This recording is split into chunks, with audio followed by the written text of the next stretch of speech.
el famoso antes, durante y después, algo antes. Entonces, generalmente pongo un video para evitarnos ese silencio, sobre todo en el encuentro sincrónico, de que si ya empezamos y no empezamos, y la gente que va llegando, y yo les digo, esperemos 5 minutos, y la gente que llega después no sabe, y entonces genera como esa disociación ahí en la parte inicial de un encuentro sincrónico, eso sí. Entonces, tengo una estrategia hoy en día que puedo, a través de las tecnologías, como colocar un video, una especie de antesala, y me sirve para eso. Ahí el tema está en escoger el video, ¿no? Va a depender desde sus circunstancias contextuales y por eso todo lo que hemos hablado en nuestras primeras clases, para que ustedes puedan identificar qué les puede llegar a servir, porque tiene que ser algo que esté en el encorte académico, pero que también sea atractivo y que pueda llegar a ser, pues, motivante para el estudiante que está, en este caso, del otro lado de la pantalla. Por eso este video.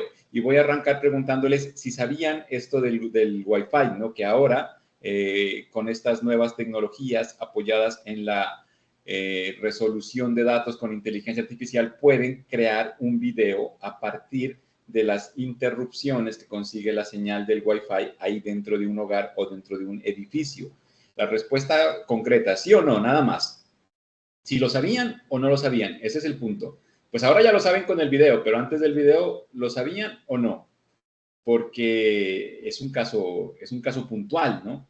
Mira, profe Milton, muchas gracias por la respuesta y la sinceridad, porque necesito que dentro de ese parámetro que está por ahí en el título de innovación, porque separamos, ¿no? La innovación de la pedagogía en el sentido, ya saben, pedagogía, todo lo que yo pueda hacer para enseñar, y la innovación desde qué está pasando en este contexto moderno, entendiendo que el contexto es una parte supremamente importante del proceso educativo. Entonces lo relacionamos mucho a la tecnología, porque la tecnología es la que nos va trayendo como la innovación, no en el artefacto, recuerden que se los hablé, no en el artefacto, sino en lo que implica ese uso del artefacto, cómo nos cambia y cómo nos transforma. Entonces, hoy en día tenemos el Internet con todas sus cosas, nos lleva a este tipo de artefactos, los diferentes dispositivos inteligentes, y algo tan sencillo como el Wi-Fi ahora se puede convertir en semejante cámara de seguridad o de espionaje. La naturaleza mala de alguna tecnología siempre va a ser humana, ¿no? O sea, la tecnología no es ni buena ni mala, es el uso, y el uso siempre va a caer en el ser humano. Y entonces, si ustedes quieren meterse en la innovación, porque esa es como la invitación, nunca me lo vayan a malinterpretar en el sentido de que no saben, sino que este mundo cambia muy rápido tecnológicamente hablando. Ese video, entonces lo que me sorprende de su respuesta del no, es que es un video de hace un año. Hoy en día debe tener una consola, ya debe haber una resolución mucho más alta, ¿no? Pues de lo que se puede hacer con el Wi-Fi. Ahora, aquí es el otro punto. Uno podría decir, no, y entonces, ¿qué hacemos? ¿Apagamos el Wi-Fi? Nadie lo va a hacer. No es algo que curiosamente pueda llegar como a importar a la gente que sabe de ese tipo de cosas, ¿no? Porque no estamos dispuestos como a dejar el tema de la conectividad. De lo contrario, no estaríamos avanzando en otras tecnologías. Pero no significa que no podamos tener un conocimiento mínimo, básico, que nos permita, pues, entender algún tipo de posibilidad. Sobre todo, esto va muy de las competencias TIC. Miren, por eso le digo que son hartos temas los que tengo que abordar, sino que no alcanzo a hacerlo como tan gradualmente. Vamos a ir por partes, por eso. Pero las competencias TIC, que son varias cosas, hay una que te habla desde la perspectiva pedagógica, que dice, tienes que saber qué es lo que existe para sacarle provecho a sus pro y limitar sus contra. Así tal cual, en el acto educativo, ¿no? Entonces, va por esa medida. Yo me había quedado en el anterior encuentro. La idea es que los hagamos muy puntuales, pero no se va a perder absolutamente nada, ¿no? Está pensado de tal forma que todo lo podamos abordar. Estábamos aquí en la parte de la consolidación de la tecnopedagogía. He ido como ajustando el recurso, que ya se los compartí, se los vuelvo a compartir si quieren, para que se les convierta algo así como en un ebook, ¿no? Generalmente mis presentaciones suelen ser más puntuales, pero como la idea es que esto quede como un recurso educativo que ustedes después puedan recuperar para lo que necesiten, entonces lo estoy tratando como de construir así. Alguna vez en esta parte como del doctorado me topé con un doctor, es de Manizales, tiene un nombre raro, pero siempre me olvido. Y me pareció curioso su seminario, me llamó mucho la atención en esto de la pedagogía, porque él, pues como debería ser a mi modo de ver el doctorado, ¿no? Se sentaba, bueno, cuénteme cuál es su idea de tesis, y a partir de eso comenzaba a desagregar cuáles eran las categorías, y por ejemplo, si dentro de mi tesis hablaba qué sé yo, de metacognición, tenía unas diapositivas que eran como 300 PowerPoints, una cosa curiosa, y tenía así organizado de tal forma que llegaba el tema y si era necesario lo explicaba. Yo digo, en algún punto tengo que llegar a hacer algo así, como que yo le doy clic en algún tema que se viene en este momento y automáticamente me lleva al desarrollo como tal de ese tema. Me pareció bien interesante esa dinámica y entonces no importaba de qué se le hablara, para todo tenía algo, ¿no? Muy interesante, me pareció. Yo tratando de hacer como algo similar, me quedé en esta parte del contexto de las TIC, porque es lo que aterriza. Ya sabemos que la tecnopedagogía es el uso pedagógico de la tecnología. La pedagogía, el arte de enseñar, siempre partiendo de promocionar aprendizajes en el estudiante, porque esa es nuestra meta, ¿no? Que el estudiante aprenda bajo ninguna perspectiva, ningún libro de pedagogía, así sea muy antiguo, muy tradicional. Ningún libro dice que hay que dificultar o hay que complicar el proceso de aprendizaje. Entonces, hoy en día, simplemente lo que pasa es que cambiamos las didácticas, las herramientas con las cuales nos apoyamos y encontramos en la tecnología un aliado. Pero esa tecnología de tantas cosas, lo que tenemos que estudiar son las TIC, lo que nos informa y lo que nos comunica, porque allí es donde hay unos cambios. Nos habíamos quedado en el cambio de la comunicación, nos faltaba por ver la información, los servicios y la movilidad, entre otra serie de cosas, pero por lo menos estas 4 me parecen muy importantes y muy interesantes. En la comunicación me quedé, ¿verdad? En la información no alcancé. Mi memoria también se ha vuelto, no es que tenga mala memoria ni mucho menos, pero les decía, ¿no? Se ha vuelto como muy selectiva. Como tengo tantas cosas por ahí, a veces me olvido. Para no repetir, que a mí hay algo que me estresa es repetir. O no sé, no avanzar. Me quedé en esta parte, en la información, las TIC. Ya nos cambiaron la forma de comunicarnos, habíamos visto el tema de WhatsApp, les preguntaba que cuántos grupos de WhatsApp tienen ustedes ahí en su celular. Más o menos la respuesta estaba entre 10 y 15, si mal no estoy. Yo me puse a hacer la tarea como más juiciosa y tengo más de 20 grupos, ¿no? Entre el trabajo, yo tengo 2 trabajos, trabajo con Uniminuto, que es mi sede central, y tengo unas horas de tiempo, de medio tiempo en la UNA.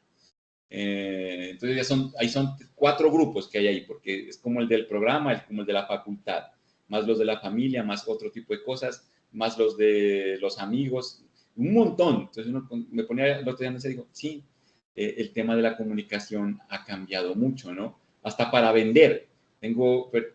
Practico deporte y hay un grupo de aficionados y ahí llega la gente, ¿no? Estoy vendiendo tal cosa y se va. Como que todo llega por ahí. Entonces, eso le da pie a que si nos estamos comunicando por este tipo de plataformas, pues también nos estamos informando por este tipo de canales. Y eso es muy importante e interesante, sobre todo en la premisa de la educación, porque la educación se basa en la información, ¿no? O sea, la información es como el pilar de todo esto. Entonces, hoy en día tenemos disponibilidad permanente para acceder a diversas fuentes de información. Lo más importante, en diversos formatos. Yo aquí siempre lo insisto, no sé si ya se los comenté, pero insistamos en la idea. Tenemos que sacarnos de la cabeza, como les digo, de pronto es esa premisa tradicional en la que fuimos formados, que leer es igual al libro.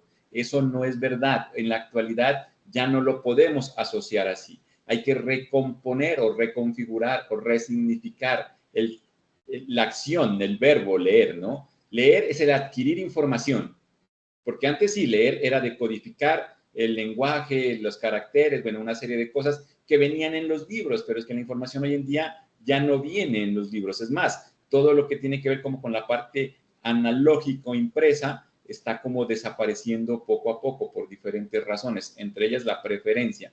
Entonces, esto de los diferentes formatos es muy importante, porque el hecho de que yo vea un video no significa que no me esté informando. O sea que la lectura también se aplica en un video, al escuchar un podcast o cualquier otro tipo de interacción que desde la tecnología me permita acceder a información. El punto que tenemos que trabajar es qué tipo de información estoy recibiendo, porque pues en la globalización tenemos las posibilidades de cualquier cosa.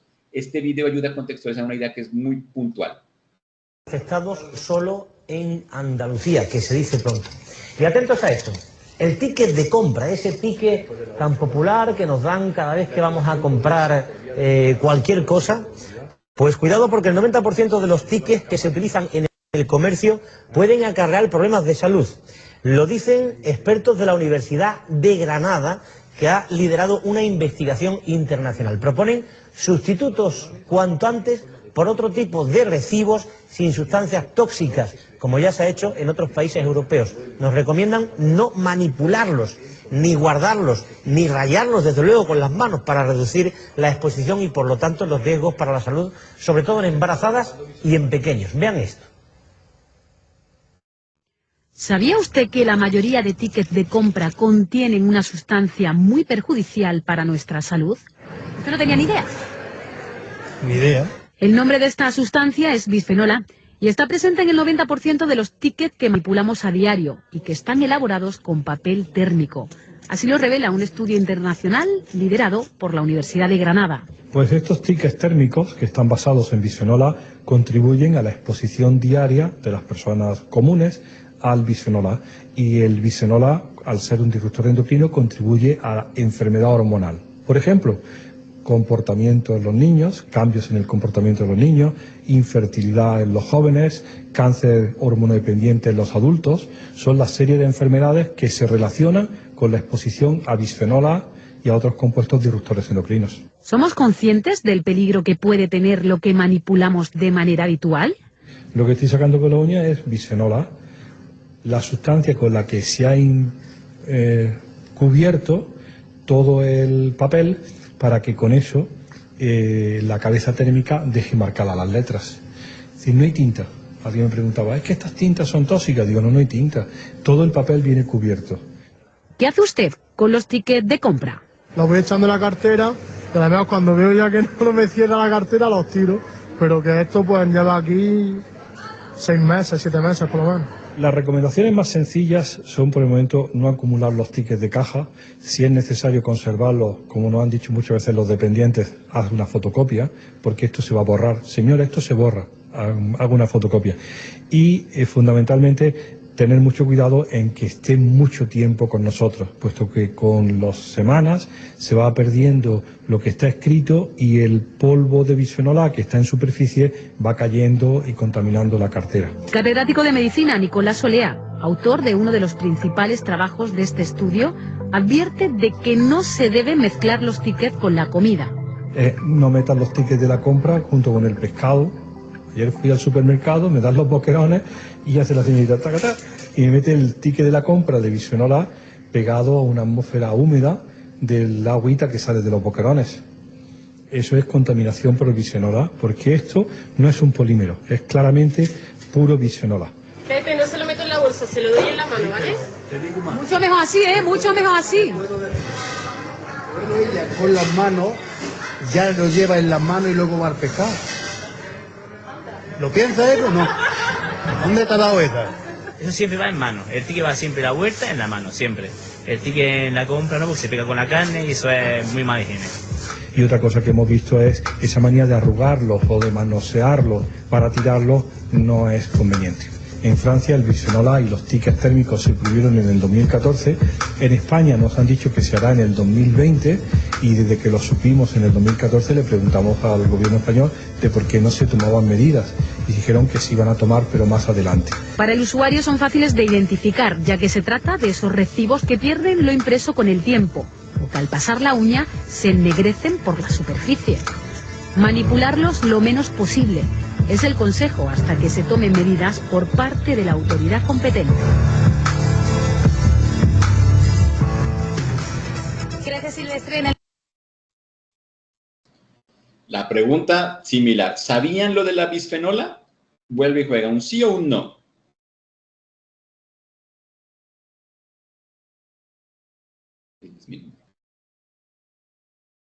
La bisfenola, ¿no? Lo que acaban de comentarnos en este video, que por cierto, es un video como del 2015, si mal no estoy. Lo sigo utilizando porque tiene como ese impacto, ¿no? En TikTok es muy popular. O sea, sí sale mucho el video, pero con el pedacito de la bisfenola nada más, por lo del tema de los 3 minutos. Pero entonces aquí es donde viene el tema. Los que me dicen que no, bien, o sea, el tema no es sí o sí no, sino que puedan medir el impacto de la información, ¿sí? Entonces, a partir de algo tan sencillo, uno toma decisiones. Por eso se llaman decisiones informadas. Ya no deberíamos recibir ese tipo de recibos, no los guarde, no los acumule. Yo desde que miré, ya siempre que me dicen copia, no, muchas gracias, me llega el correo, me llega por la aplicación del banco. Entonces, uno va tomando como ese tipo de cosas, entre otras tantas más. Entonces, esta posibilidad de acceder a información casi que de manera ilimitada, pues debería considerarse de una forma mucho más proactiva, ¿no? Por eso les digo, el tema ahí es de dónde me estoy informando. Cada vez que respondan no a algo que les parezca como muy interesante, háganse esa pregunta, ¿de dónde me estoy informando? Y si van a hacer este mismo ejercicio con sus clientes, también háganles la pregunta, ¿cómo es que te estás informando? El problema no es que veas TikTok ni que veas Instagram, o sea, ese no es el problema, sino a quién estás siguiendo ahí, porque pues ese es como un problema mucho más grande. Ahí es donde viene la premisa de las TAC, tecnologías del aprendizaje y el conocimiento, que no son diferentes las mismas, pero van como por el tema del uso. Voy por el siguiente, que son los servicios. Entonces resulta que hoy en día, pues gracias a estas posibilidades digitales, tenemos acceso a diferentes servicios, como lo son compras, trámites, entretenimiento, educación, etcétera, etcétera, pero que si fuesen las mismas en el mundo real o en el mundo analógico, no funcionarían de la misma manera. De ahí que sean como tan atractivas y que peguen tanto o que tengan pues ese nivel de aceptación a una tasa social tan alta, porque ahí tendríamos que hablarlo desde la estadística. Este corto video me ayuda a dar esa idea. You've deleted your Facebook account. Good for you. I bet now you're probably wondering what to do with yourself. Yeah. Don't worry, there's a lot you can do, like share photos of your baby in person. Photo of my baby. Baby photos. Photo of my baby. Celebrate friendship anniversaries. We've been friends 6 years today. Who are you? Yeah. Reach out to people you went to high school with. Hello? Hi, this is Matt Baker. We went to high school together. Okay. Yeah. Do you have any bikini pics? Share your mood through amusing memes. That feeling when you think it's Wednesday, but it's really Tuesday. Play Candy Crush. Like your coworkers' food. Nice salad. Like, loudly share your unwanted political views. I don't have a problem with immigrants. I just think that they should come here legally. And of course, willingly offer up your personal information to strangers. Hey, here's my social security card. That was kind of a pain in the ass, wasn't it? Yeah. Kind of just makes you want to come back to Facebook, right? Yeah. Welcome back, dumbass. Hey. All right. Brought to you by Facebook. We own it.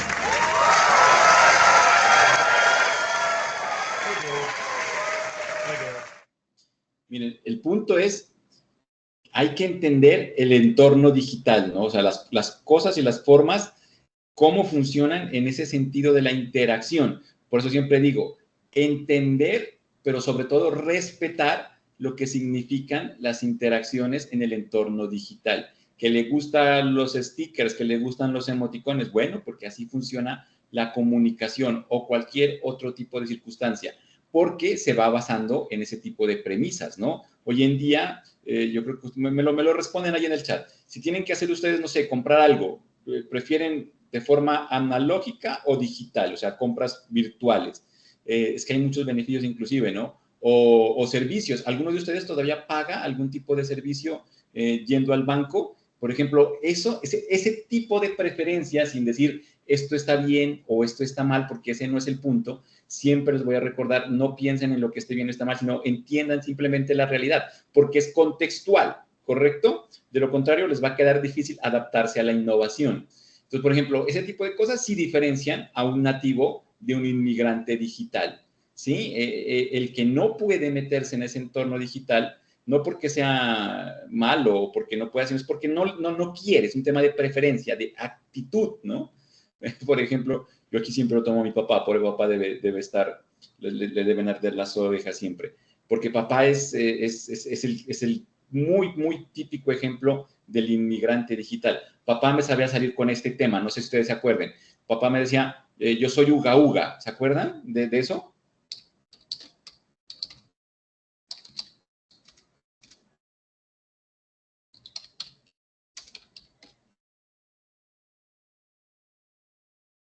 Sí, a ver, pero uno cortico. Oiga, ¿y le pasó la dirección a todos? Sí, obvio. Ubicación enviada. ¿Y los de la oficina confirmaron? Pues claro. Ya compré la comida de todos. ¿Me pasaste la plata? La plata. ¿Efectivo? ¿Uga uga? ¡Uga! Deja de ser un uga uga. Activa Dinero Móvil en tu celular y úsalo como tu cuenta para enviar y recibir dinero al instante. Hoy las oportunidades están en tus manos y el banco en tu celular. Yo no sé si se acuerdan de esos comerciales, ¿no? Porque con papá, pues, siempre teníamos temas, ese tipo de circunstancias, ¿no? Que él nunca aceptaba nada digital. La anécdota que más cuento ahí, que antes de la pandemia, algún día, porque papá es de ir al banco, o sea, de hacer las cosas, ¿no? O sea, el digital casi que nada. Ahora de pronto una que otra cosa, más o menos. Pero es de ir al banco, ¿no? Y me acuerdo tanto porque decía, tiene que estar a las 2, tiene que estar a las 8, o sea, que se vaya a las 7:30 para ser el primero en la fila. Unas cosas de esas muy propias de su generación, para no decir otro tipo de cosas. Y entonces algún día por esas necesidades le tocó hacer algo y me mandó o me encargó que le dé pagando el recibo del agua. Y yo lo pagué por la plataforma digital y como no le llevé el recibo debidamente plastificado y con los sellos, hasta el día de hoy me cobra que no le pagué el agua, porque tocaba llevarle el recibo, ¿no? Entonces, como para entender ese tipo de cosas frente a los servicios, la preferencia, ¿no? Y por eso digo que se para. Entonces, hay que entender cómo se mueven las cosas para tratar de estar ahí. De lo contrario, vuelve y juega. No es un tema de que esté bien o mal, sino si queremos estar en la innovación, pues hay que conocer qué es lo que está pasando y cómo cambian ese tipo de circunstancias. Entonces, hoy las preferencias son muy del entorno digital. ¿A nosotros por qué nos afecta? Porque eso es lo que da paso a la educación virtual. Si usted le pregunta a alguien de un corte un poquito más específico, su preferencia siempre va a ser virtual. Como les digo, separen de pronto el pregrado del posgrado. En el pregrado todavía hay mucha necesidad de la parte social, aunque hay muchos jóvenes que sí les gusta el entorno de lo virtual y por eso hay carreras de pregrado virtuales, hay muchas. Ahí en un minuto tenemos un resto. La misma UNAD también tiene un montón de gente ahí conectada. Preferencias, ni bueno ni malo, ni mejor ni peor, simplemente preferencias. Y en posgrado sí se ve mucho más, ¿no? Porque como ya no es el tema de la socialización, entonces, ¿quién tiene tiempo como para dedicarse a otro tipo de cosas? Son los servicios en el entorno digital, desde las compras hasta la educación. Y a eso hay que sumarle el factor movilidad. Entonces, desde que aparecieron los dispositivos móviles, el más común, el celular o teléfono, como lo quieran llamar, o el móvil, como dicen en España, de ahí viene justamente la palabra, las tabletas y todo lo demás que va saliendo, y ahora con el tema, no sé, no me acuerdo si vimos lo de las gafas, las Ray-Ban Meta 2, ese video se los presenté a ustedes, me ponen un sí o un no para saber, y si no lo pongo para mañana, pero es que todo está como en ese entorno de la movilidad, ¿no? Entonces mañana hacemos el análisis, pero entienda eso, todo lo que hemos hablado hasta aquí, todo ahora es disponible y accesible para nosotros a través de un dispositivo digital, generalmente el celular. Y eso también provoca cierto tipo de comportamientos. Una parodia, pero me ayuda a explicar ese concepto. In today's modern world, you can... Pero pongámoslo en español.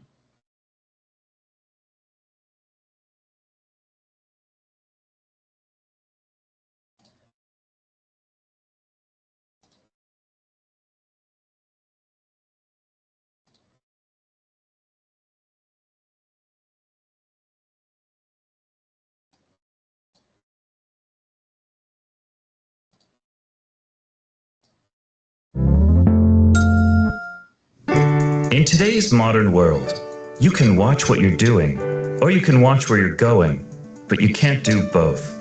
And now, you don't have to, thanks to Guiding Hands. At Guiding Hands, we understand how important it is to stay connected when you're on the go.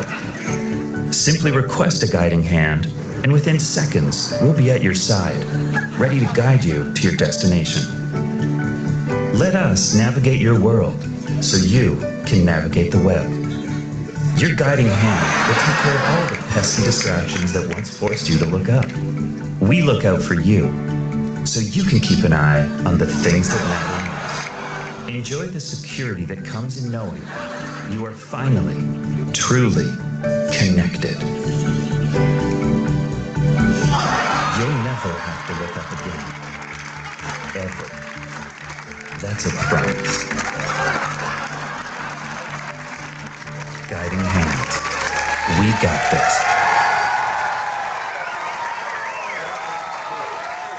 Y aquí hay un tema interesante porque, como les digo, o sea, si ustedes me lo propusieran, me dijeran o están pensando, no, pero está mal y ahora nos hemos alejado y se han perdido los contactos y la gente por estar pendiente de móvil, o sea, sí, ese debate es totalmente válido. El problema, y eso es donde quiero que enfaticen de pronto sus pensamientos a futuro, es que la sociedad acepta este tipo de cosas. De lo contrario, no se venderían dispositivos móviles, no nos saldría cada año el nuevo iPhone o este tipo de cosas, porque se vuelven de una u otra forma una realidad. Ahí es donde pongo paréntesis porque es una idea mía. Pelear con eso no tiene sentido. O sea, ¿para qué? ¿Para qué usted se pone a pelear con las cosas que de una u otra forma las sociedades van acogiendo, ¿no? Mira que justamente yo creo que hoy lo miré, a ver, porque podría acompañar la premisa, ¿no? En esta de la web del maestro fue que lo miré. O en El Tiempo. No recuerdo.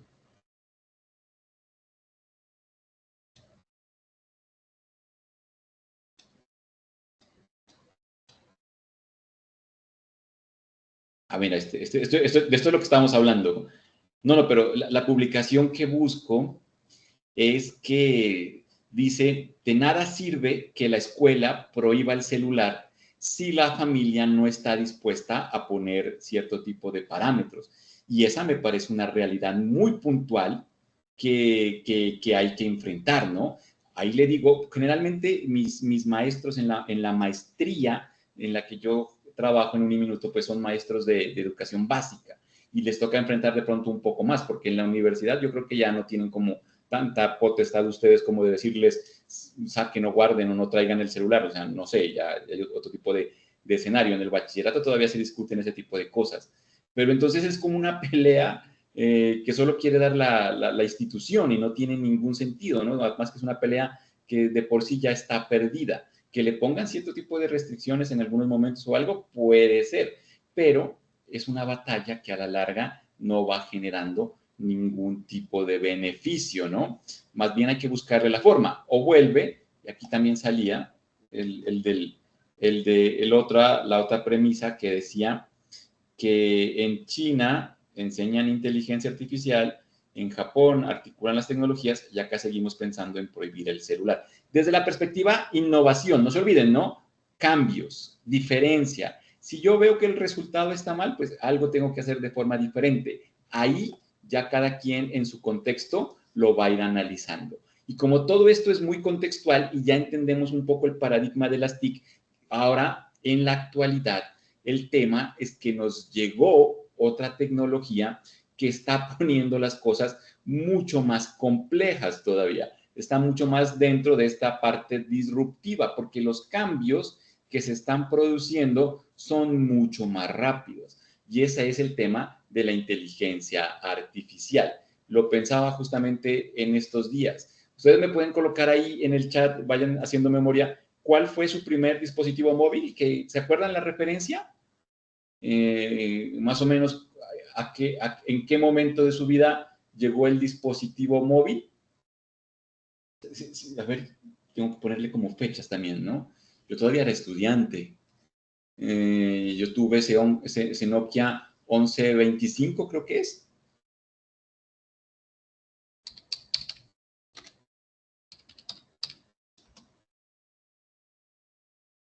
Sí, este fue mi primer celular. Sí, 1125 estaba bien. ¿Y de qué año más o menos puede llegar a ser? ¿Como del 2000, 2001?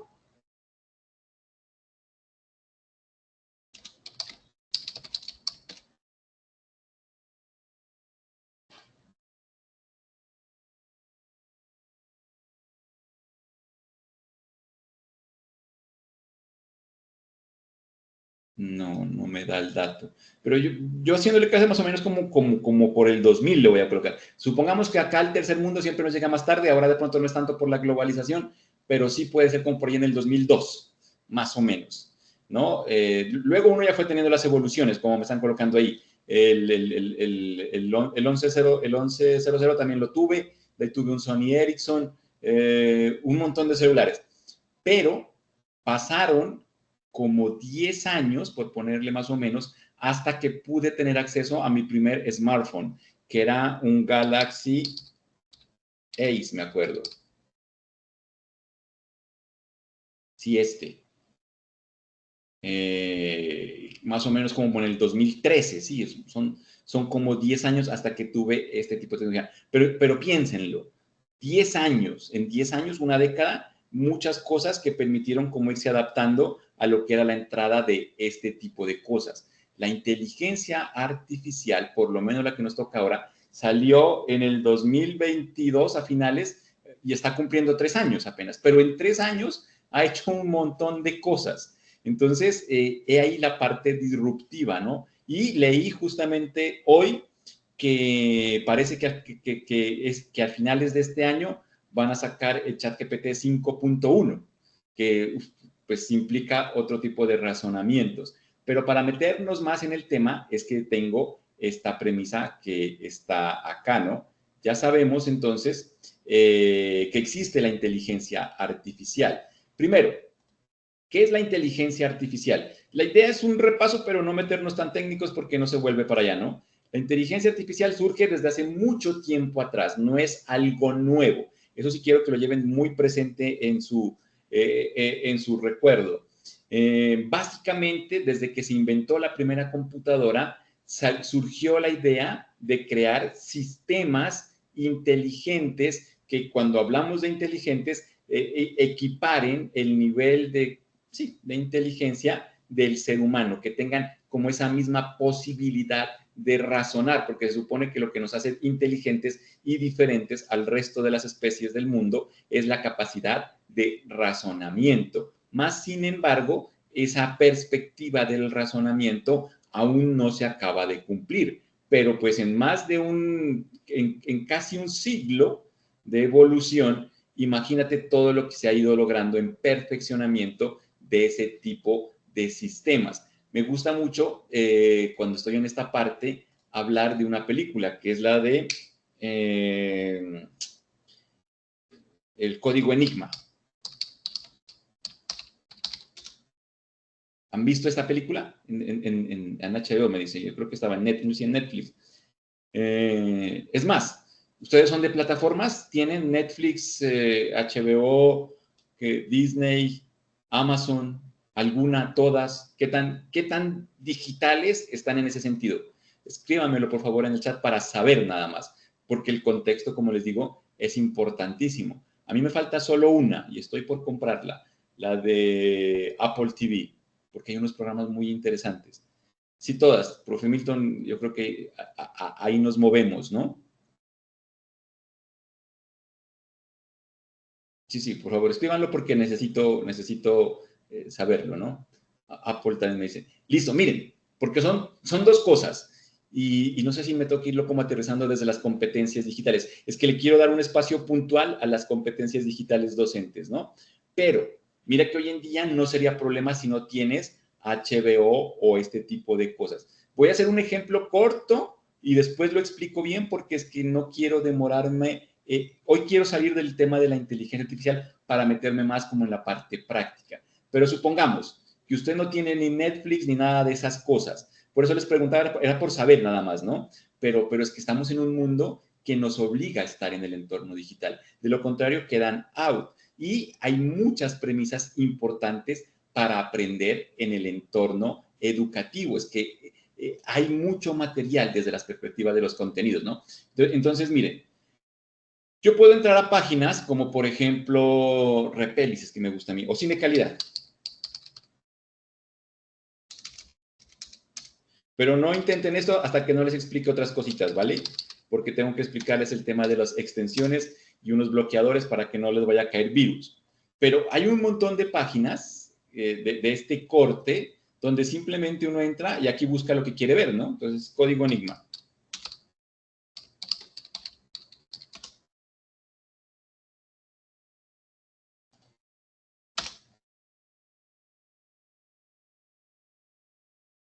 Vean, ahí está.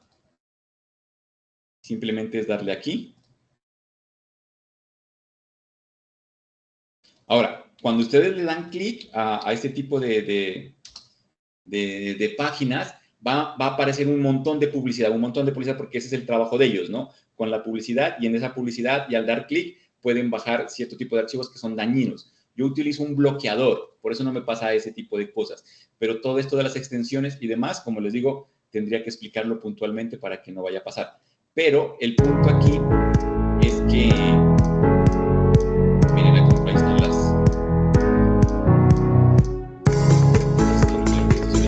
Pero necesito que funcione para que quede ahí. Eso es así. Entonces, todo lo que estábamos hablando, el acceso hoy en día a cualquier tipo de información, por más rara que pueda llegar a ser, es posible, ¿no? Todo va a depender es de usted y de sus competencias digitales para el manejo de la información.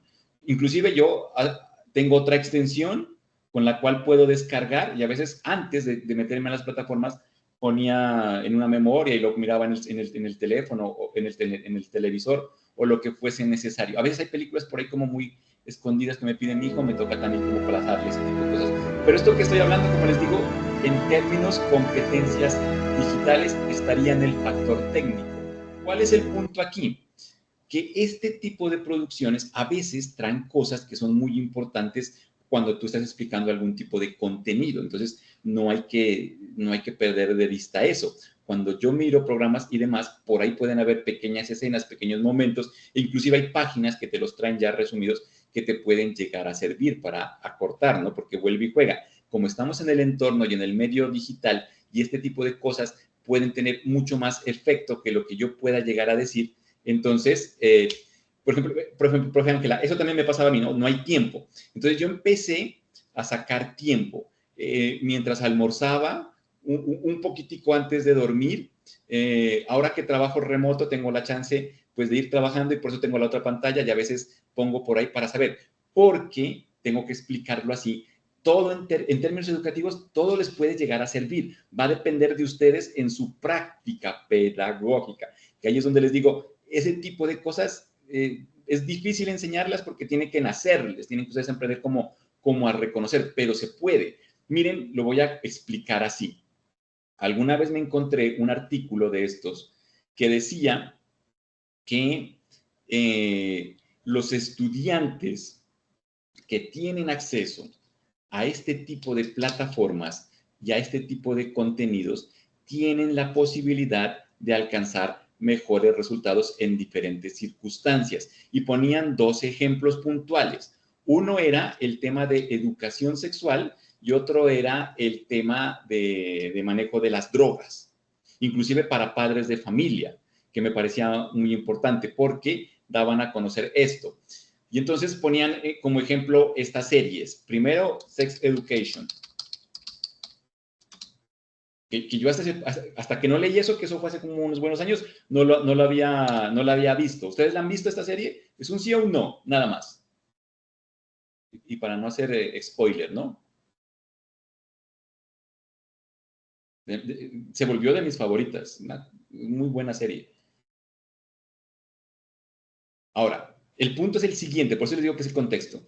Es una serie que trabaja temas juveniles y la forma en la que los abordan, ese es el punto. Ahí podríamos hablar desde la nueva perspectiva de una didáctica, ¿no? No quiero hacer spoiler, pero tengo que explicar para que el punto no se me quede ahí. Resulta que esta es la historia de este joven cuya madre es una sexóloga y él, por estar ahí cercano, tiene algunos conocimientos y en el desarrollo allá en su colegio termina dándole consejos a sus compañeros, pero la forma en la que presentan en la serie es muy visual, es muy gráfica. Entonces, es como recibir un tutorial casi que de primera mano y eso es lo que conlleva a que aprendan muchas cosas, ¿no?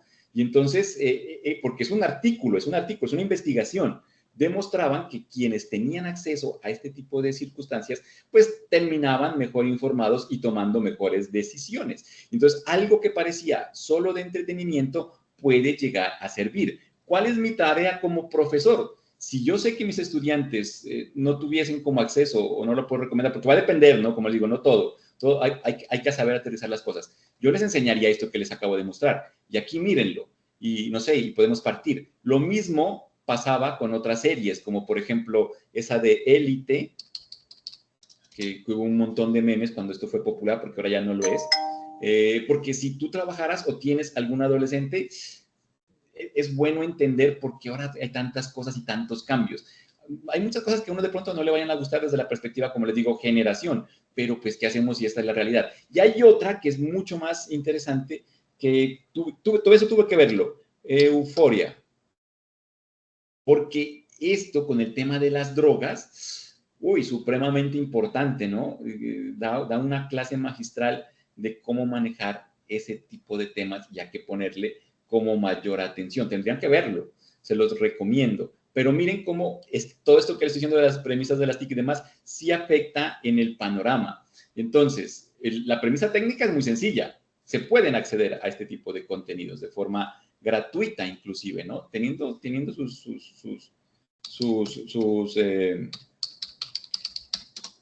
sus pautas, ¿no? De manejo de cualquier tipo de cosita, porque ahí está, disponible. Y hay muy buenas, ¿no? Y para todo, sino que, ¿cómo sabes tú qué escoger acorde a tu tema? Porque yo no sé qué acompañen ustedes, pero les aseguro que algo puede llegar a ver. Pero toca estar como ahí inmerso, ¿no? A ver qué es que pasa. Y la información, muy seguramente, no les va a llegar de un artículo científico. Pero no digo que los artículos científicos sean malos, hoy vamos a hablar mucho de eso, sino que de dónde nos estamos informando. Yo, en ese sentido, me noto mucho desde LinkedIn, porque aquí también vienen unos artículos de carácter académico, pero te hablan como de ese tipo de cosas, ¿no? Entonces, le pongo mucha atención, le dedico un buen tiempito a ver qué es lo que me están mostrando por acá y a probar, porque de lo contrario, pues, ¿cómo lo puedo llegar a determinar? Eso en términos como de esta primera parte. Volviendo a la idea, porque tiene que ver con eso. ¿De dónde viene la prueba de Turing? Pues porque Alan Turing, por eso les digo que la película del Código Enigma les va a explicar mucho mejor todo el tema de la inteligencia artificial. Lo que buscaba era una máquina que sea capaz de descifrar unos códigos como lo hacen las personas, pero que gracias a las posibilidades de procesamiento, pues lo haga de forma más rápida, porque les costaba mucho tiempo y en el momento de la guerra eso significaba muchas muertes y demás. Y comenzó como el tema, y en la película lo muestran. El tema es que fueron pasando poco a poco una serie de circunstancias que dieron hito a que la inteligencia artificial se fuese consolidando, fuese evolucionando y empezó como a trabajarse desde otra perspectiva. Entonces viene el pensamiento, las redes neurológicas, el entrenamiento de la máquina, los procesamientos de bajo nivel, el deep learning, el machine learning, pero entonces eso ya es como de ingeniería. A nosotros de pronto no nos interesa tanto eso, sino entender que ese concepto y esa evolución no es de ahora, o sea, eso no es que apareció ahora con ChatGPT, eso viene desde mucho tiempo atrás y tiene una evolución, tiene un desarrollo y hoy en día lo que tenemos es como las últimas versiones de cómo fueron perfeccionando, ¿no? Fueron dándose cosas como, por ejemplo, que esto apareció en sistemas que podían rastrear tareas especializadas, que podían hacer cierto tipo de acompañamiento, cierto tipo de asesorías. Pusieron a una máquina a jugar ajedrez con Kasparov, ¿se acuerdan? Todo ese tipo de cosas. Es más, hay una forma mucho más sencilla de explicarlo, ¿no? Porque todos hemos de haber pasado por esto. En algún punto de su vida usted tuvo que haber jugado algún videojuego. ¿Recuerdan? Esta imagen es la que más me gusta para esta parte. Esta. De estas consolas, ¿cuál fue su primera?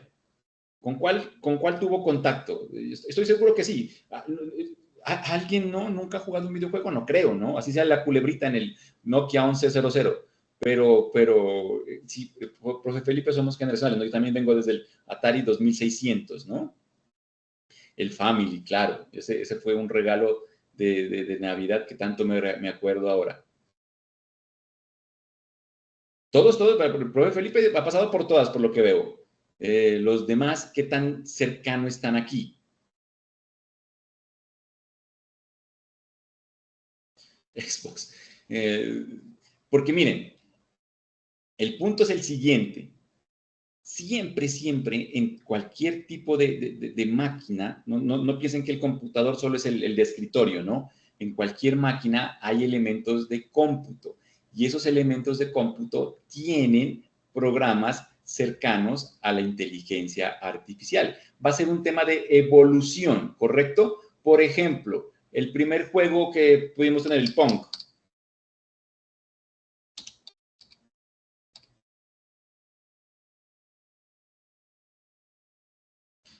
¿No? Que era también muy conocido. Entonces, lo que había que hacer es con la barrita pegarle a que todavía por allá hay, ¿no? Simplemente había que entrenar a la computadora para que siga este movimiento y lo vaya colocando. Y luego le ponían niveles de dificultad. Llegaba un punto en el cual, pues, gracias a su precisión estadística, no dejaba pasar el puntico o la pelotica. Va evolucionando y hoy en día, pues, tenemos esos videojuegos, ¿no? Como lo que supuestamente prometen con el GTA 6. Que son las imágenes más realistas que van a salir, que todavía nunca han pisado. Bueno, pero ya tenemos otro tipo de videojuegos, tanto en su jugabilidad como en sus gráficas y demás.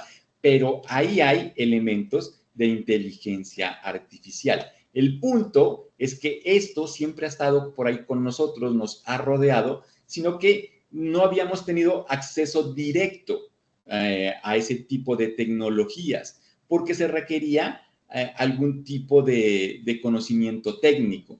Por ejemplo, la programación. Esto de los códigos.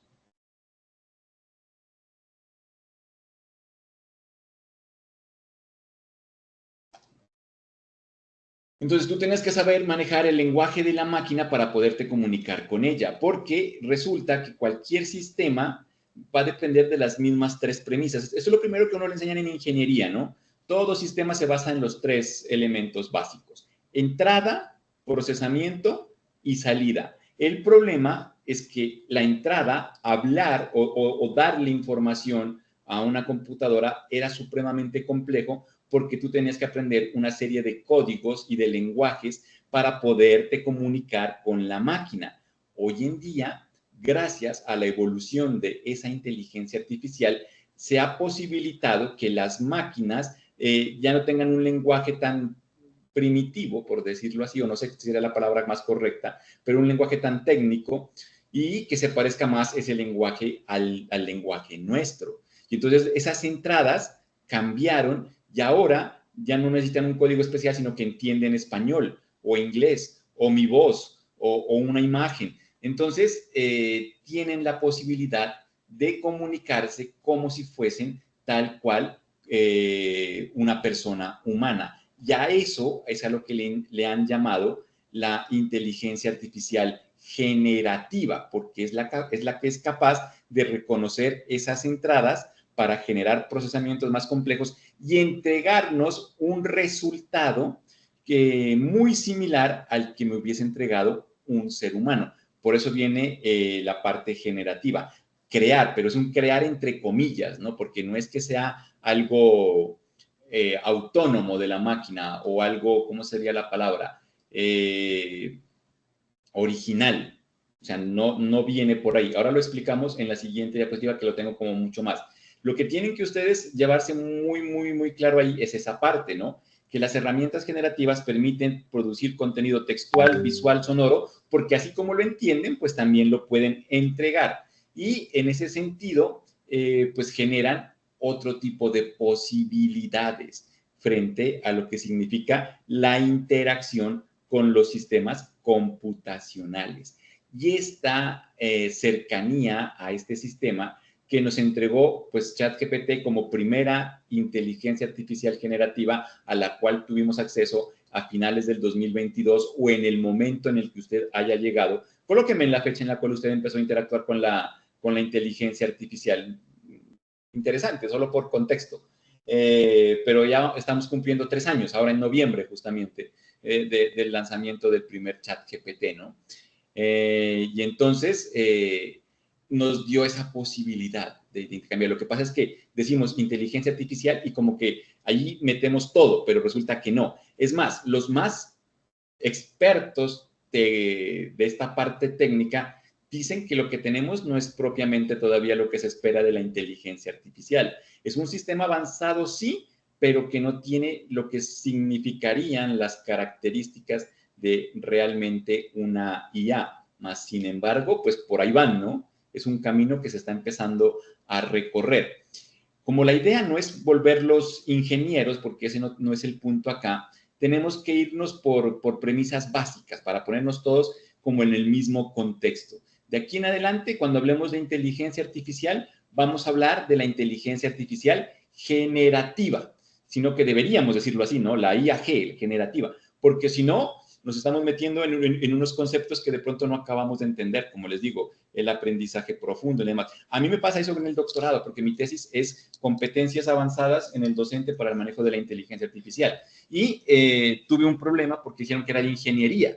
Tuve que cambiar inclusive de asesor. Ahora me tengo un asesor ingeniero, porque en educación cuesta mucho a veces entender ese tipo de cosas, pero hace parte del desarrollo o de las habilidades que cualquier docente hoy en día debería tener. Bueno, al fin de cuentas, para eso es el proceso investigativo, ¿no? Para demostrar que así es, y en eso estoy. Pero se los resumo así. Todo lo que tengo en la descripción del problema, lo tengo ahí en los jurados y demás. Digo, ustedes son parte de ese problema. Bueno, dejémoslo ahí. Entonces, cada vez que de aquí en adelante hable de la IA, estamos hablando solo de esta versión, que viene siendo como la versión más actual y a la cual nos dan acceso, porque nosotros no entramos allá a los módulos, a los chips, a las rutinas, a los algoritmos, no. Simplemente manejamos la interfaz. Vuelvo a lo que les decía en la última clase. Tecnología, ciencia y artefactos. Pero nosotros nos quedamos en la parte técnica. No conocemos bien la ciencia, no conocemos cómo se hacen los artefactos, pero sí les podemos dar manejo. Y ese es el punto acá. Entonces, la IA generativa lo que va a requerir de nosotros es el manejo, pero tenemos que entender cómo funciona para darle un manejo óptimo. Lo primero, cuando hablamos de inteligencia artificial, estamos hablando de un funcionamiento predictivo. O sea, ¿en qué consiste esto? La IA generativa no razona y no comprende el mundo. Cuando tú piensas que le dices, hazme un ensayo de la Segunda Guerra Mundial, y si tú estás pensando que él va a ir a buscar las mejores fuentes o los mejores contextos o las mejores ideas, te estás equivocando. Él lo que va a buscar es una serie de datos estadísticos, por eso es predictivo. ¿En qué sentido? Si tú le estás pidiendo, vuelvo al ejemplo de la Segunda Guerra Mundial, él va a buscar en las fuentes con las cuales fue entrenado, que generalmente son artículos académicos, Wikipedia, libros, todo lo que está por ahí disponible en Internet. Y entonces comienza a reconocer patrones. ¿Qué tipo de patrones? Autores más citados, ideas más comentadas, y en función de eso comienza como a organizar una estructura que tiene un sentido, que tiene una lógica, pero que no responde a un razonamiento, sino que responde a la estadística. Entonces, la respuesta es coherente, pero no es la mejor respuesta posible desde el sentido lógico con el que lo haría una persona, porque no razona en ese sentido, ¿correcto? Espero, si no me hago entender, por favor, me comentan, porque, como les digo, la idea no es volverme tan complejo.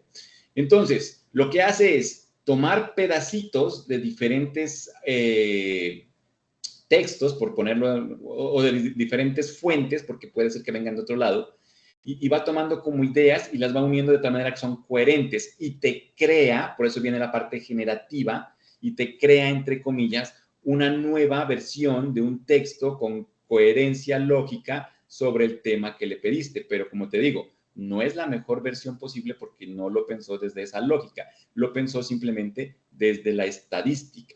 Entonces, al unir esos pedacitos te entrega una respuesta y el tema es que esa respuesta siempre va a ser original. Si lo quieren poner en términos un poco más investigativos, es como el parafraseo. Nosotros toda la vida en la investigación, sobre todo en la parte de la sistematización, cuando vamos como a redactar los informes, hacemos mucho uso del parafraseo. Tomar ideas de otros autores y ponerlas en otro orden, con otras palabras, en otro sentido, de tal forma que se crea supuestamente una nueva, a pesar de que lo citas y todo, pero sigue siendo una idea que está como reconstituida. ChatGPT hace lo mismo, solo que a un nivel mucho más desarrollado por sus capacidades computacionales, ¿no? Le faltaría citar, pero vuelve y juega. Como no tiene esa comprensión, me toca a mí pedirle las cosas. Por eso, siempre va a estar por encima la persona que lo maneja que como tal el razonamiento, pero tienes una herramienta que es capaz de hacer un montón de cosas. Va a depender de ti el uso que le des para que saque la mejor versión posible, ¿correcto? Ese es el funcionamiento predictivo. Entonces va sacando cositas y va uniendo. Lo mismo con el tema de imágenes, lo mismo con el tema de video, de lo que les ocurra, es igual. Lo que cambia es pues la forma en la cual lo representa, ¿no? Porque puede ser texto, puede ser imagen, puede ser video, puede ser audio. Hoy en día tiene muchas posibilidades y como cada vez lo va haciendo mejor, entonces se va volviendo pues mucho más pulida en ese sentido, ¿no? Entonces, vuelve y juega. ¿Cómo funciona cualquier IA? Entonces tiene una estructura operativa. 3 etapas concretas. Primero, entrenado con grandes volúmenes de datos. Esta es una parte supremamente importante. Entre más información tenga de base, pues mucha más, no es que sea mucho más inteligente, pero mucha más posibilidad de hacer las predicciones que acabábamos de hablar. Es un tema muy estadístico. Sí quiero que tengan en cuenta eso, estadístico. ¿Han visto esta película de Yo Robot, de Will Smith? Yo creo que sí, ¿no? Porque somos como generacionales.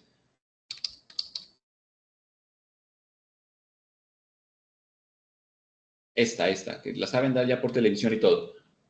¿Sí?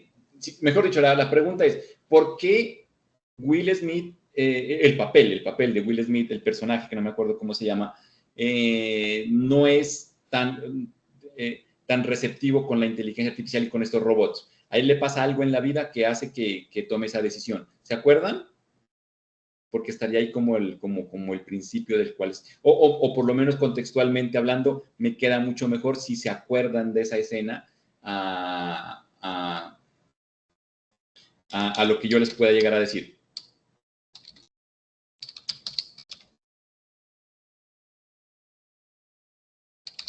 ¿Será que me sale? Este sí puede ser. Jamás hablé con ella, pero nunca olvidaré su rostro. Sara. Quería ser dentista. ¿Qué niña de 12 años quiere ser dentista? El camión empujó nuestros autos y nos tiró al fondo del río. Quedó atrapada. Yo también, y el agua empezó a entrar. Soy policía, así que sabía que nos ahogaríamos. Solo nos quedaban unos minutos. En eso, un robot pasó por ahí, vio el accidente y saltó al agua. ¡Está en peligro! ¡Sálvala a ella! ¡Está en peligro! ¡Salva a ella! ¡Salva a la niña! ¡Sálvala!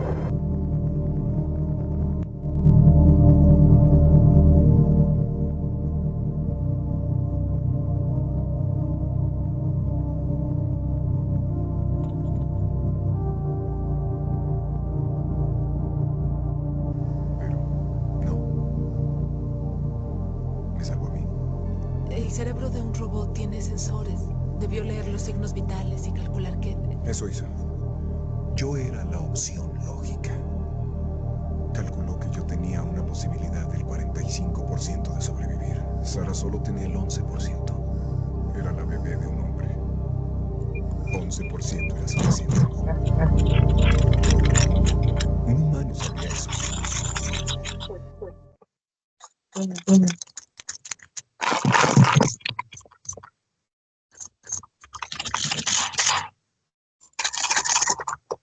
De una, ¿no? Gracias.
Ah, ya, profe Milton, qué pena. Se había quedado un micrófono por ahí y cerré y no los volví a abrir.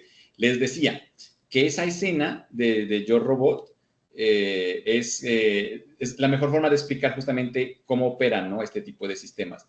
Todo en función de estadística. Entonces, ¿que hacen las cosas bien? Sí. Lo mejor posible va a depender del contexto y ese contexto sí es muy humano. Se requiere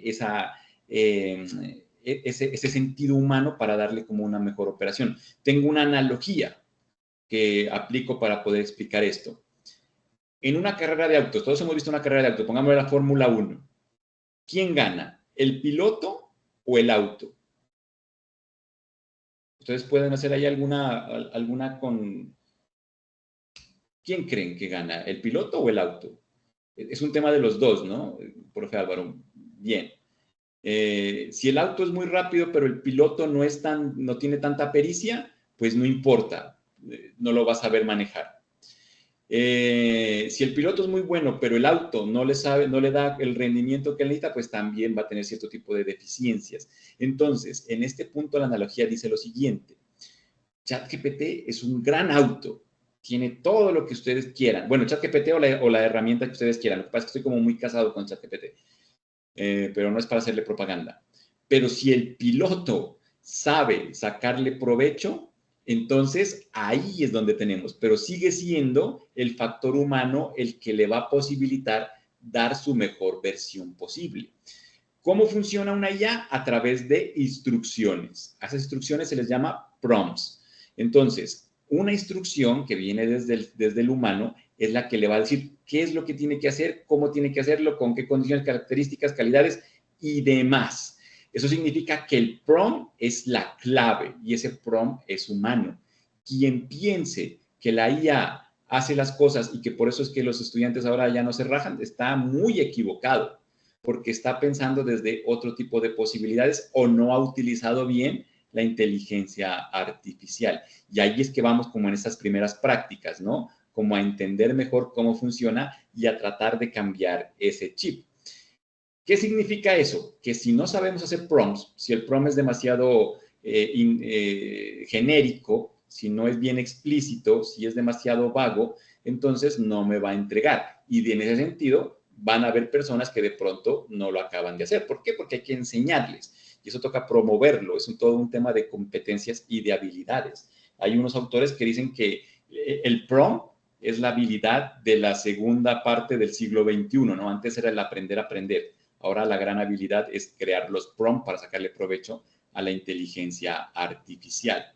En ese sentido, pues la IAG, la inteligencia artificial generativa, va a tener la posibilidad de desarrollar una serie de tareas que van a ser como mucho más funcionales y operativas algunas áreas del conocimiento, como la automatización, que bueno, por ahí todavía hay algunas cosas, la creación de actividades, generar rúbricas, generar retroalimentaciones, entre otras cosas, y eso hablando en el campo educativo nada más, pues en el campo productivo hay muchas cosas más por ahí en el tintero, ¿no? Pero a nosotros nos permite planear, acompañar, asesorarnos, nos ayudaría a identificar patrones. Hablábamos de la investigación. Ustedes han hecho investigación, ¿verdad? Han publicado. No estoy hablando de algo que no conozcan, ¿verdad? Pero, por ejemplo, en el análisis de investigación, cuando uno va al análisis cualitativo, ¿a qué vas? A reconocer patrones. ¿Qué se repite? Son los famosos códigos. Entonces, imagínate, una IA hace eso pues mucho más fácil.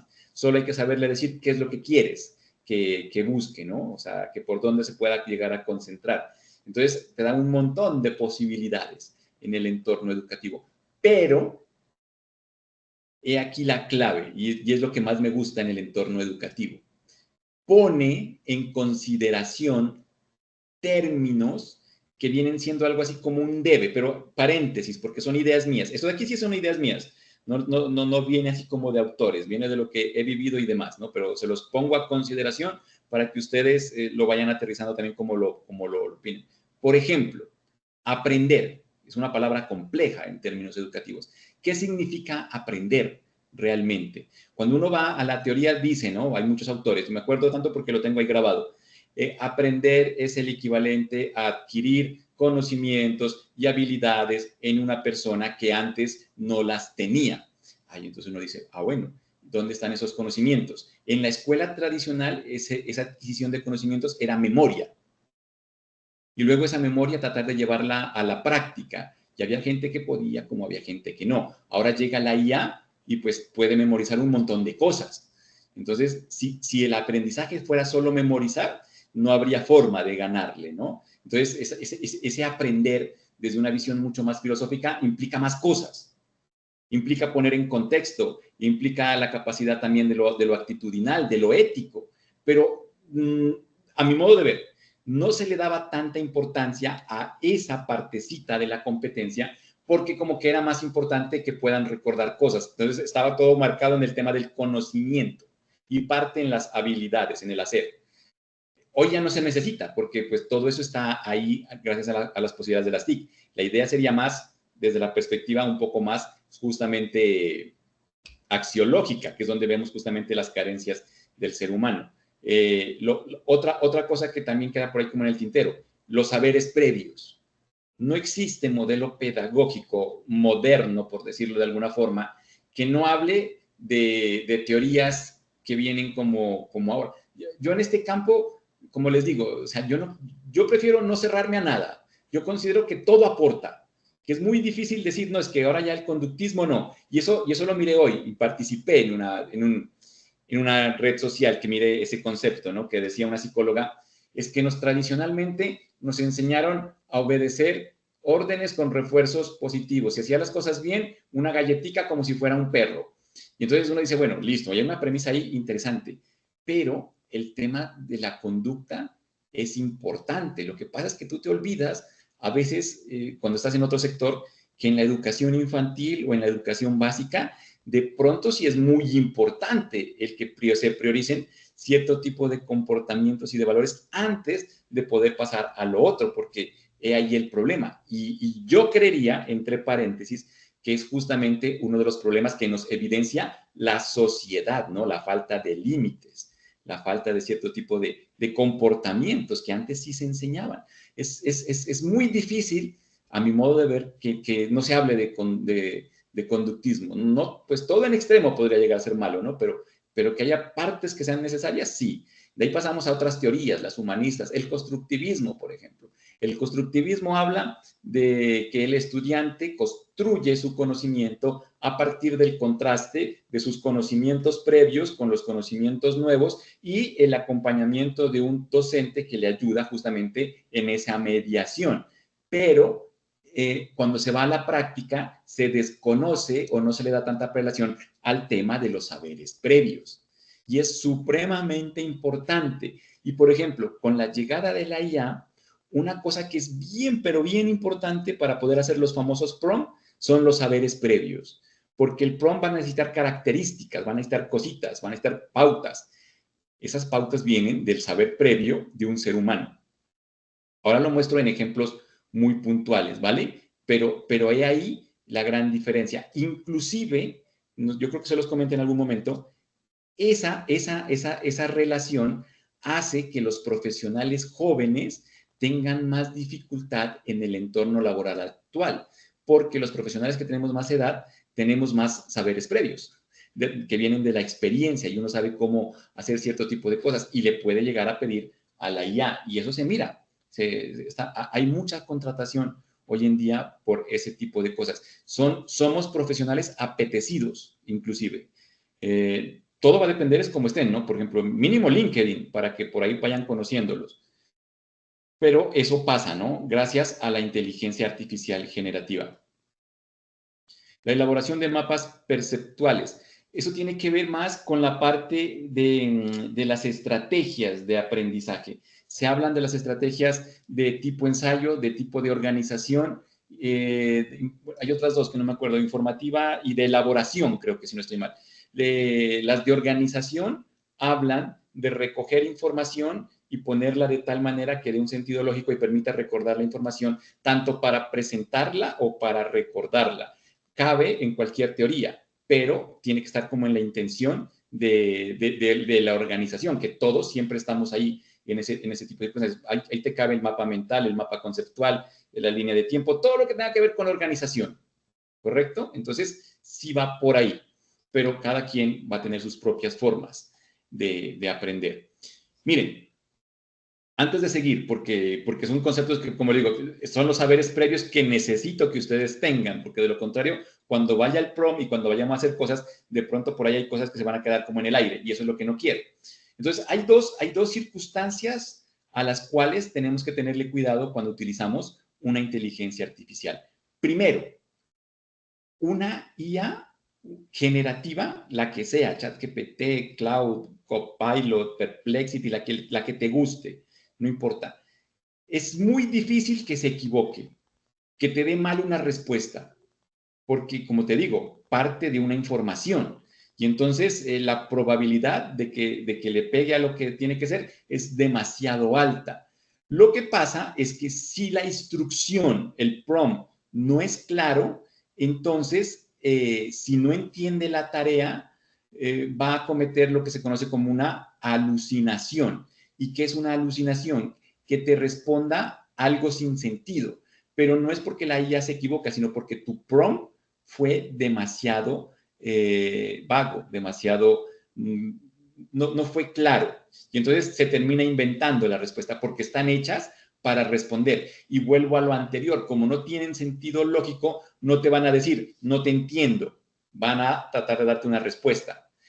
Llegará el día, ¿no?, en que lo logren como solventar y que la IA te pueda llegar a decir, no te entiendo. Pero ese no es el punto ahora. Entonces, la alucinación es posible, pero viene siendo más un error humano que un error de la máquina.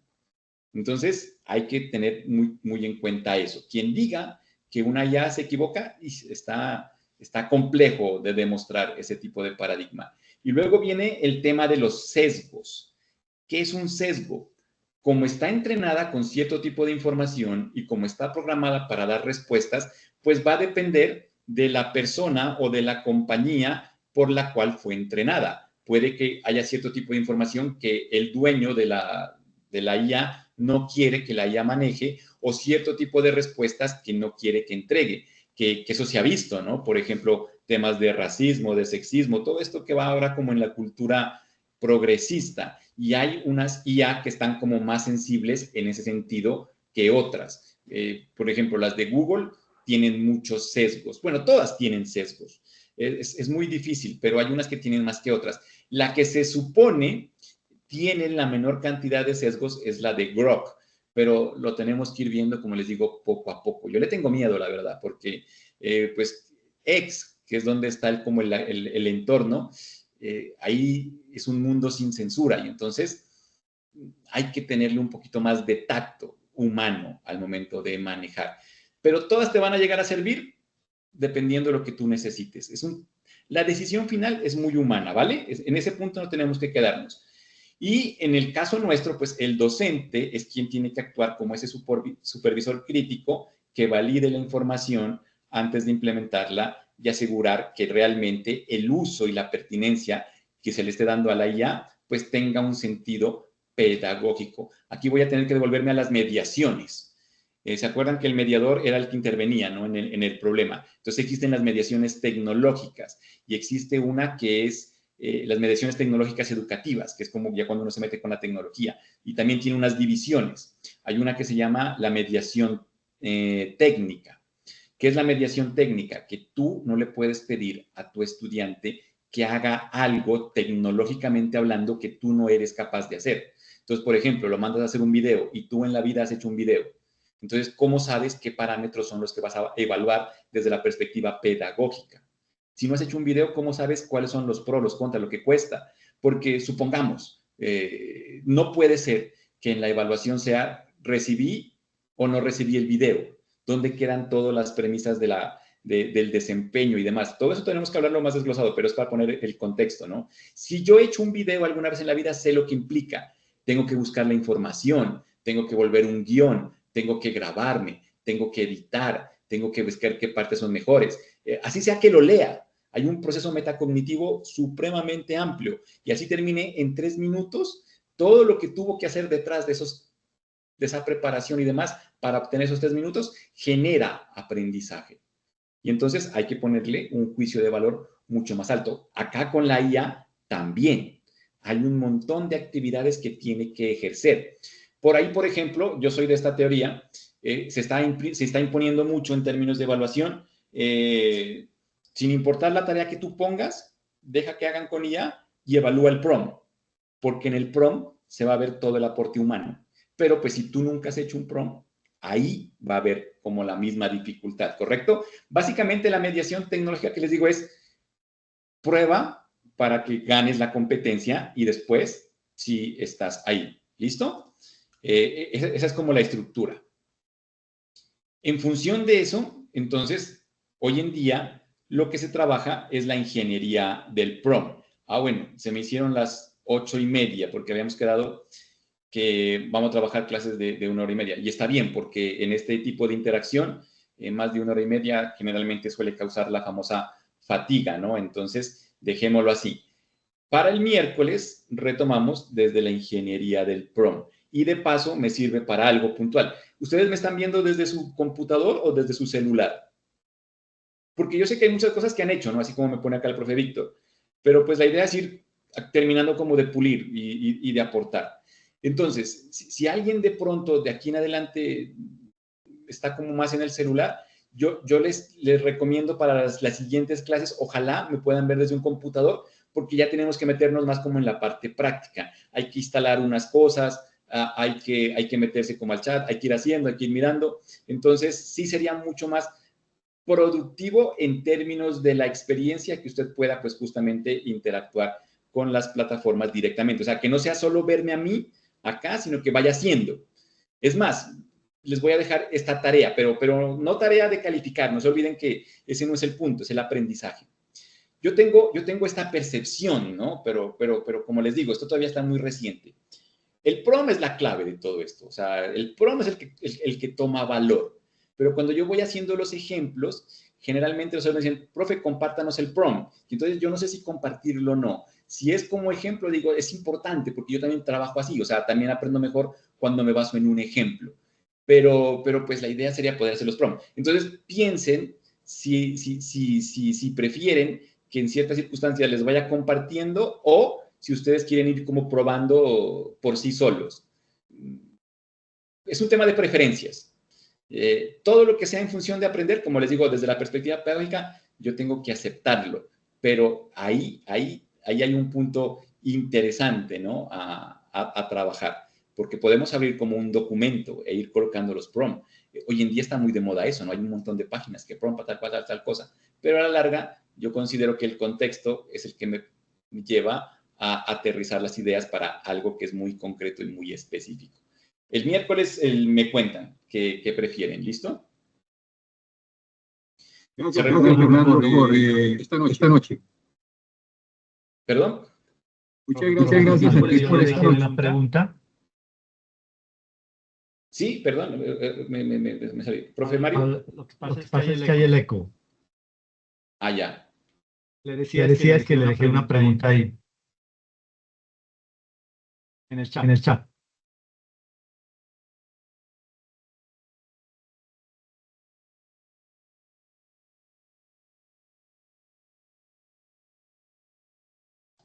He detectado que los estudiantes están pidiendo a la IA que les haga el prompt. ¿Qué comentario puede hacer al respecto? ¿Esa es la pregunta, profe? Sí, profe, esa. Es que tengo que explicárselos, ¿no? Si un estudiante utilizara la IA en ese sentido, también significa que hay un proceso metacognitivo bastante alto de entender cierto tipo de particularidades, ¿no? Porque para que la IA le haga el prompt, tiene que partir también de un hecho. Eso tiene que ver con el tema del entrenamiento de la máquina. Y para entrenarla, igual, yo tengo que saber ciertas cosas. Porque una cosa es que la IA me pula el prompt, pero otra cosa es que me lo haga de cero, que va a ser muy difícil. No he visto ningún sistema que lo haga así, ¿no? Distinto es que le diga, quiero hacer... Le explican el problema y le piden que le haga el prompt. Pero habría que analizarlo, como les digo, ¿no? O sea, es que tiene que entrar aquí en este tema de la ingeniería del prompt. Si él tiene que entender cuál es el problema, igual yo tengo que explicárselo. Y para explicárselo, tengo que yo saber algo mínimo. El prompt ya sería la forma final de la sintaxis para que termine de hacer la tarea. Pero no es que el estudiante no haga nada. También va a depender de cómo yo plantee el problema. Porque sí se puede, ¿no? Convertir al chat GPT en un ingeniero de prompt. Pero piénselo desde la perspectiva que va a refinar algo que yo hice, lo va a volver mejor, pero ahí también hay un proceso metacognitivo que habría que valorar. Hay que ir poco a poco como avanzando en ese sentido, ¿listo? Pero vuelvo a lo mismo, no hay buenos ni malos, ni puntos altos ni puntos bajos. Tenemos que irnos como metiendo desde la perspectiva del punto medio. Pero sí les recomiendo un sentido ahí de que ese tipo de circunstancias que se nos van a presentar porque son nuevas, son disruptivas, hay que tratar de trabajarlas desde otro factor mucho más premisa, como le digo, pedagogía, metacognición. Es que sí me parece, y les decía hace un rato, que hay términos que no se utilizan como los saberes previos y demás, pero la metacognición también está implícita ahí. El conocimiento del conocimiento, cada quien sabe cómo aprende. Y en este sentido, el estudiante, bueno, cualquier persona, tiene una máquina que lo obliga a pensar desde su metacognición. Así sea que le diga, resuélvame este problema, tiene que haber una forma en la cual la persona tiene que hacer su propio proceso de entendimiento para podérselo explicar. De lo contrario, se va a notar.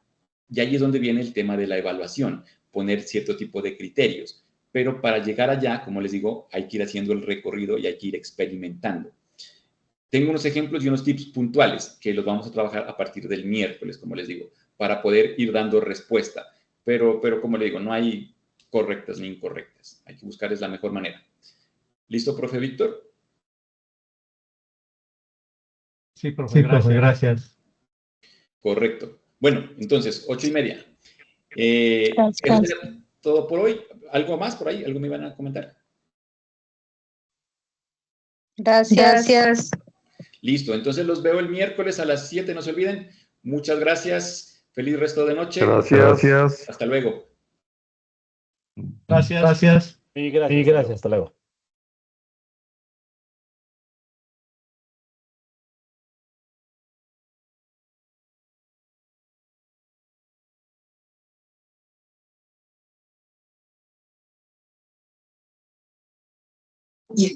Muchas gracias.